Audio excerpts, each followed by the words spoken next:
ಇನ್ನು ಸುಗ್ರೀವಾಜ್ಞೆಯಲ್ಲಿ ಏನಿದೆ ಅಂತ ನೋಡೋದಾದರೆ ಬಡವರ ಸಾಲದ ಸುಳಿಗೆ ಸಿಲುಕಿಸ್ತಾ ಇರುವಂತಹ ಹುನ್ನಾರ ತಡೆಗೆ ಕ್ರಮ ಕೈಗೊಳ್ಳೋದಕ್ಕೆ ಅಂತ ಮುಂದಾಗ್ತಾ ಇದೆ.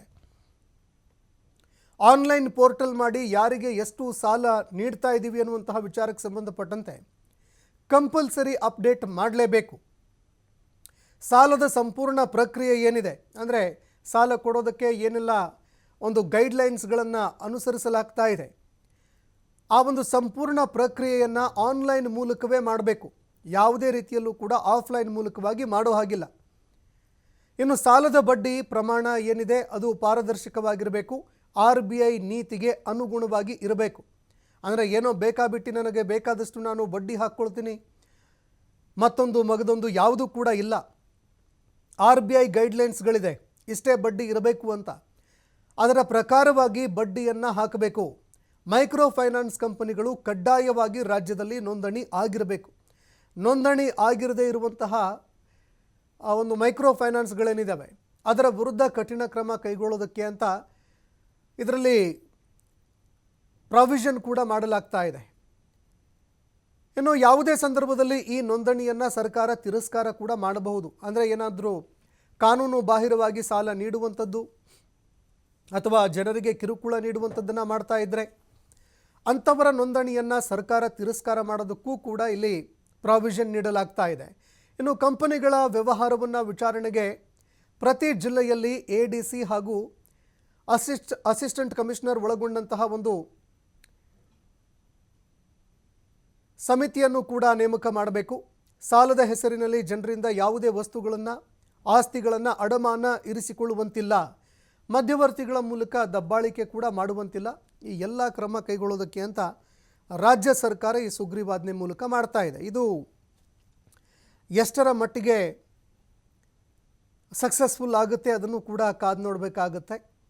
ಆದರೆ ಸದ್ಯಕ್ಕೆ ಮೈಕ್ರೋ ಫೈನಾನ್ಸ್ಗಳ ಒಂದು ಕಿರುಕುಳ ಎಲ್ಲೇ ಮೀರ್ತಾ ಇರುವಂತಹ ಸಂದರ್ಭದಲ್ಲಿ ಒಂದು ಬಹಳಷ್ಟು ಕಠಿಣ ಕಾನೂನು ಅವಶ್ಯಕತೆ ಇತ್ತು. ಅದನ್ನು ಈಗ ರಾಜ್ಯ ಸರ್ಕಾರ ಸುಗ್ರೀವಾಜ್ಞೆ ಮೂಲಕ ತರ್ತಾ ಇದೆ. ಇದು ಈಗ ರಾಜ್ಯಪಾಲರ ಅಂಗಳಕ್ಕೂ ಕೂಡ ಹೋಗುತ್ತೆ. ಅಂದರೆ ರಾಜ್ಯಪಾಲರು ಅದಕ್ಕೆ ಗ್ರೀನ್ ಸಿಗ್ನಲ್ ಕೊಡಬೇಕಾಗತ್ತೆ. ರಾಜ್ಯಪಾಲರು ಅಂಕಿತ ಕೊಟ್ಟ ಮೇಲೆ ಈ ಒಂದು ಕಾನೂನಿನ ರೂಪ ಪಡೆದುಕೊಳ್ಳುತ್ತೆ. ಹೀಗಾಗಿ ರಾಜ್ಯಪಾಲರ ಒಂದು ಅಂಕಿತ ಮುದ್ರೆ ಬೀಳುವವರೆಗೆ ನಾವು ಕೂಡ ಕಾದು ನೋಡಬೇಕಾಗತ್ತೆ.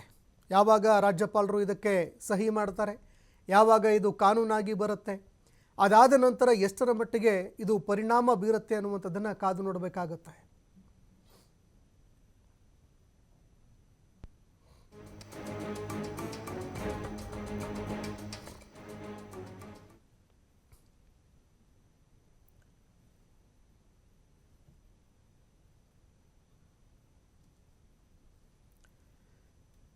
ಇನ್ನು ರಾಜ್ಯದಲ್ಲಿ ಒಂದಾದ ನಂತರ ಒಂದರಂತೆ ಆತ್ಮಹತ್ಯೆ ಪ್ರಕರಣಗಳು ನಡೀತಾ ಇತ್ತು. ಇದೆಲ್ಲದಕ್ಕೂ ಕಡಿವಾಣ ಹಾಕೋದಕ್ಕೆ ಅಂತ ಈಗ ರಾಜ್ಯ ಸರ್ಕಾರ ಆ್ಯಕ್ಷನ್ ಮೂಡ್ಗೆ ಬರ್ತಾ ಇದೆ. ಮೈಕ್ರೋ ಫೈನಾನ್ಸ್ಗಳಿಗೆ ಕಡಿವಾಣ ಹಾಕೋದಕ್ಕೆ ಅಂತ ರಾಜ್ಯ ಸರ್ಕಾರ ಸುಗ್ರೀವಾಜ್ಞೆಯನ್ನು ಜಾರಿ ಮಾಡೋದಕ್ಕೆ ಅಂತ ಮುಂದಾಗ್ತಾ ಇದೆ. ಇನ್ನು ಸುಗ್ರೀವಾಜ್ಞೆ ಹೊರಡಿಸಿದಂತಹ ರಾಜ್ಯ ಸರ್ಕಾರದ ಸುಗ್ರೀವಾಜ್ಞೆಯಲ್ಲಿ ಏನೇನಿದೆ ಅಂತ ನೋಡಿದಾಗ ಪ್ರಮುಖವಾಗಿ ಏನು ಮೈಕ್ರೋ ಫೈನಾನ್ಸ್ ಕಂಪನಿಗಳಿದ್ದಾವೆ, ಪ್ರತಿಯೊಂದು ಕಂಪನಿಗಳು ಕೂಡ RBI ಗೈಡ್ಲೈನ್ಸ್ಗಳ ಪ್ರಕಾರವಾಗಿ ನಡೆದುಕೊಳ್ಳಬೇಕು. ಅದೇ ರೀತಿಯಾಗಿ ಬೇಕಾಬಿಟ್ಟಿಯಾಗಿ ಬಡ್ಡಿ ಹಾಕುವಂಥದ್ದನ್ನು ಕೂಡ ತಪ್ಪಿಸೋದಕ್ಕೆ ಅಂತ ರಾಜ್ಯ ಸರ್ಕಾರ ಕ್ರಮ ಕೈಗೊಳ್ತಾ ಇದೆ. ಇನ್ನು ಮತ್ತೊಂದೆಡೆ ಆಫ್ಲೈನ್ನಲ್ಲಿ ಅತಿ ಹೆಚ್ಚು ಕೊಡ್ತಾ ಇದ್ರು. ಅಂದರೆ ಯಾವುದೇ ಒಂದು ಸಾಲ ಕೊಡುವಂತಹ ಸಂದರ್ಭದಲ್ಲಿ ಆನ್ಲೈನ್ ಮೂಲಕವಾಗಿ ಯಾವುದೇ ಪ್ರಕ್ರಿಯೆಗಳನ್ನು ಕೂಡ ಅನುಸರಿಸ್ತಾ ಇರಲಿಲ್ಲ. ಆಫ್ಲೈನ್ ಮೂಲಕವಾಗಿ ತಮಗೆ ಯಾವ ರೀತಿ ಬೇಕು ಆ ರೀತಿಯಾಗಿ ಸಾಲವನ್ನು ಕೊಡುವಂಥದ್ದು, ಬೇಕಾಬಿಟ್ಟಿಯಾಗಿ ಬಡ್ಡಿ ಹಾಕುವಂತಹ ಕೆಲಸವನ್ನು ಮಾಡ್ತಾ ಇದ್ರು. ಇದೆಲ್ಲದಕ್ಕೂ ಕಡಿವಾಣ ಹಾಕೋದಕ್ಕೆ ರಾಜ್ಯ ಸರ್ಕಾರ ಮುಂದಾಗ್ತಾ ಇದೆ. ಈ ಬಗ್ಗೆ ಮತ್ತಷ್ಟು ಮಾಹಿತಿ ಕೊಡ್ತಾರೆ ಪ್ರತಿನಿಧಿ LN ಸ್ವಾಮಿ, ನೇರ ಸಂಪರ್ಕದಲ್ಲಿ ಜಾಯ್ನ್ ಆಗಿದ್ದಾರೆ. LN ಸ್ವಾಮಿ, ಇಡೀ ರಾಜ್ಯದಾದ್ಯಂತ ನಾವು ನೋಡಿದಾಗ ಈವರೆಗೂ ಕೂಡ ಮೈಕ್ರೋ ಫೈನಾನ್ಸ್ಗಳ ಕಿರುಕುಳ ನಿಲ್ತಾನೇ ಇಲ್ಲ. ಈ ನಡುವೆ ರಾಜ್ಯ ಸರ್ಕಾರ ಸುಗ್ರೀವಾಜ್ಞೆ ಹೊರಡಿಸೋದಕ್ಕೆ ಅಂತ ಮುಂದಾಗ್ತಾ ಇದೆ. ಮತ್ತೊಂದೆಡೆ ರಾಜ್ಯಪಾಲರ ಅಂಕಿತ ಕೂಡ ಬೀಳಬೇಕು. ಏನೇನಿದೆ ಈ ಸುಗ್ರೀವಾಜ್ಞೆಯಲ್ಲಿ, ಯಾವ ರೀತಿಯಾಗಿ ಮೈಕ್ರೋ ಫೈನಾನ್ಸ್ಗಳಿಗೆ ಕಡಿವಾಣ ಹಾಕಬಹುದು, ಈ ಬಗ್ಗೆ ಮತ್ತಷ್ಟು ಮಾಹಿತಿ ಕೊಡೋದಾದರೆ?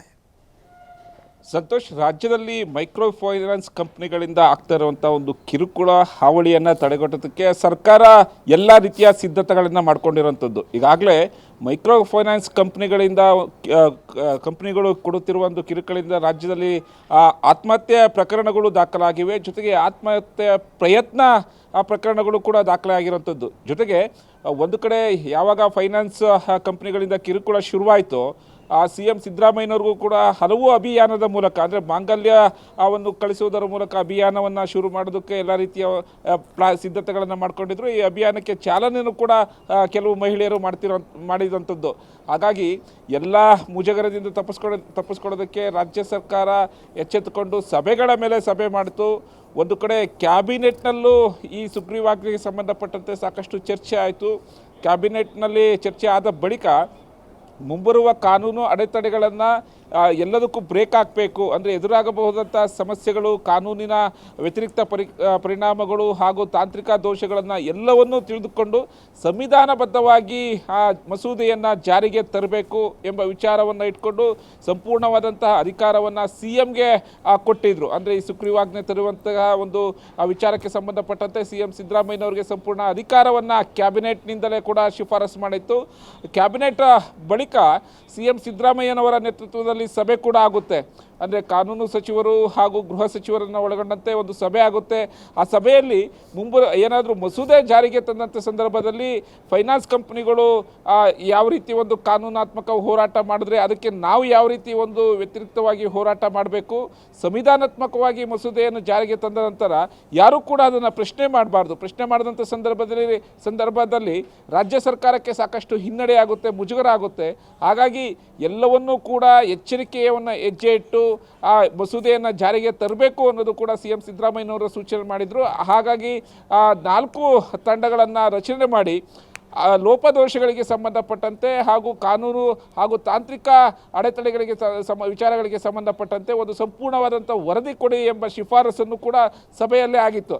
ಆ ನಂತರ ಮತ್ತೆ ಕಾನೂನು ಸಚಿವ HK ಪಾಟೀಲ್ ಅವರ ಹಾಗೂ ಕಂದಾಯ ಸಚಿವರಂಥ ಕೃಷ್ಣ ಬೈರೇಗೌಡ ಅವರ ನೇತೃತ್ವದಲ್ಲಿ ನಿನ್ನೆ ಕೂಡ ಒಂದು ಸಭೆಯನ್ನು ಮಾಡ್ತಾರೆ. ಸಭೆಯಲ್ಲಿ ಹಿರಿಯ ಅಧಿಕಾರಿಗಳ ಒಂದು ಸಲಹೆ ಸೂಚನೆಗಳು, ಯಾವ ರೀತಿ ಮಸೂದೆ ಮಾಡಬೇಕು, ಸುಗ್ರೀವಾಜ್ಞೆಯಲ್ಲಿ ಯಾವೆಲ್ಲ ಒಂದು ವಿಚಾರಗಳನ್ನು ಅಂಶಗಳನ್ನು ಅಳವಡಿಸ್ಕೊಳ್ಬೇಕು, ಕಟ್ಟುನಿಟ್ಟಿನ ಕ್ರಮ ಯಾವ ರೀತಿ ಜಾರಿಗೆ ತರಬೇಕು ಎಂಬ ವಿಚಾರಕ್ಕೆ ಸಂಬಂಧಪಟ್ಟಂತೆ ಸಭೆಯನ್ನು ಮಾಡ್ತಾರೆ. ಒಂದಿಷ್ಟು ಸುಗ್ರೀವಾಜ್ಞೆಗಳಿಗೆ ಸಂಬಂಧಪಟ್ಟಂತೆ ಮಹತ್ವದ ವಿಚಾರಗಳನ್ನು ಕೂಡ ಸಭೆಯಲ್ಲಿ ಚರ್ಚೆ ಮಾಡ್ತಾರೆ. ಅಂದರೆ ಮೈಕ್ರೋ ಫೈನಾನ್ಸ್ ಕಿರುಕುಳಕ್ಕೆ ಯಾವ ರೀತಿ ಒಂದು ಕಡಿವಾಣ ಹಾಕಬೇಕು, ಅದರ ಒಂದು ಏನು ಪಾರದರ್ಶಕವಾದ ಸಾಲ ಕೊಡೋದು ಯಾವ ರೀತಿ ಕ್ರಮಗಳನ್ನು ಅನುಸರಿಸಬೇಕು, RBIಗೆ ಸಂಬಂಧಪಟ್ಟಂತೆ ಯಾವ ರೀತಿ ಕಾನೂನುಗಳನ್ನು ಅಳವಡಿಸ್ಕೊಳ್ಬೇಕು, ಪಾಲನೆ ಮಾಡಬೇಕು ಎಂಬ ವಿಚಾರಕ್ಕೆ ಸಂಬಂಧಪಟ್ಟಂತೆ ಒಂದಿಷ್ಟು ಸುಗ್ರೀವಾಜ್ಞೆ ವಿಚಾರಗಳನ್ನು ಕೂಡ ಚರ್ಚೆ ಮಾಡ್ತಾರೆ. ಪ್ರಮುಖವಾಗಿ ಸಾಲವನ್ನು ಕೊಡಬೇಕಾದಂತಾರೆ, ಅಂದರೆ ಸಾಲವನ್ನು ಪಡೆಯೋರು ಯಾರಿಗೆ ಕೊಡ್ತಾರೆ ಮೈಕ್ರೋ ಫೈನಾನ್ಸ್ ಕಂಪ್ನಿಗಳಿಂದ ಎಲ್ಲವೂ ಕೂಡ ಪಾರದರ್ಶಕವಾಗಿರಬೇಕು. ಜೊತೆಗೆ ಎಲ್ಲವೂ ಆನ್ಲೈನಲ್ಲೇ ಆಗಬೇಕು. ಎಷ್ಟು ಸಾಲ ಕೊಟ್ಟಿದ್ದೀರಾ, RBI ರೂಲ್ಸ್ ಪ್ರಕಾರ ಎಷ್ಟು ಬಡ್ಡಿ ವಿಧಿಸಲಾಗಿದೆ, ಆ ಬಡ್ಡಿಗೆ ಸಮರ್ಪಕವಾಗಿ ಯಾವ ರೀತಿ ಒಂದು ಅವರಿಗೆ ಸಾಲ ಮಾನದಂಡಗಳೇನು ಎಂಬುದು ಎಲ್ಲವೂ ಕೂಡ ಆನ್ಲೈನಲ್ಲಿ ಎಲ್ಲರಿಗೂ ಸಿಗುವಂಥ ಒಂದು ರೀತಿಯಲ್ಲಿ ಇರಬೇಕು, ಪಾರದರ್ಶಕವಾಗಿರಬೇಕು ಅನ್ನೋದು ಒಂದು ಕಡೆ. ಆದರೆ ಮತ್ತೊಂದು ಕಡೆ ಪ್ರತಿ ಜಿಲ್ಲೆಯಲ್ಲೂ ಕೂಡ ADC ಅಥವಾ AC ಅಧಿಕಾರಿಗಳ ಒಂದು ತಂಡ ರಚನೆ ಆಗಬೇಕು. ಓಂಬುಡ್ಸ್ಮನ್ನ ರಚನೆ ಇರಬೇಕು. ಪ್ರತಿ ಜಿಲ್ಲೆಯಲ್ಲೂ ಕೂಡ ಓಂಬುಡ್ಸ್ಮನ್ನ ರಚನೆ ಮಾಡಬೇಕು. ಜೊತೆಗೆ ಬಡ್ಡಿ ಯಾವ ಮಟ್ಟಿಗೆ ಎಷ್ಟನ್ನು ಕೊಡ್ತಾ ಇದ್ದಾರೆ, ಯಾವ ರೀತಿ ಕಲೆಕ್ಟ್ ಮಾಡ್ತಾ ಇದ್ದಾರೆ ಜನಗಳಿಂದ ಅನ್ನೋದು ಕೂಡ ಸಮರ್ಪಕವಾಗಿ ಎಲ್ಲವೂ ಕೂಡ ಆನ್ಲೈನಲ್ಲಿ ರಿಜಿಸ್ಟರ್ ಆಗಿರಬೇಕು. ಜೊತೆಗೆ ನೋಂದಾಯಿತವಾಗಿರಬೇಕು. ಅಂದರೆ ಸರ್ಕಾರದ ಒಂದು ರೂಲ್ಸ್ಗಳಿಗೆ, ನಿಯಮಗಳಿಗೆ ನೋಂದಾಯಿಸಿಕೊಂಡಿರಬೇಕು.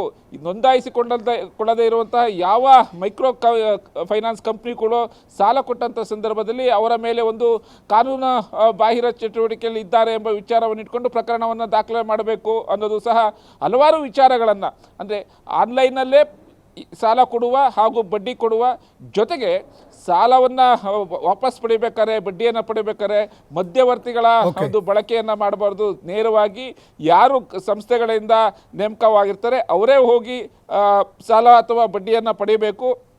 ಯಾವುದೇ ಕಾರಣಕ್ಕೂ ದೌರ್ಜನ್ಯವನ್ನು ಮಾಡಬಾರ್ದು ಎಂಬ ವಿಚಾರಗಳನ್ನ ಇಟ್ಕೊಂಡು ಕೆಲವು ಸುಗ್ರೀವಾಜ್ಞೆಗಳನ್ನು ಜಾರಿಗೆ ತರೋದಕ್ಕೆ ಎಲ್ಲ ರೀತಿಯ ಸಿದ್ಧತೆ ಮಾಡ್ಕೊಂಡಿರ್ತಿರೋದು.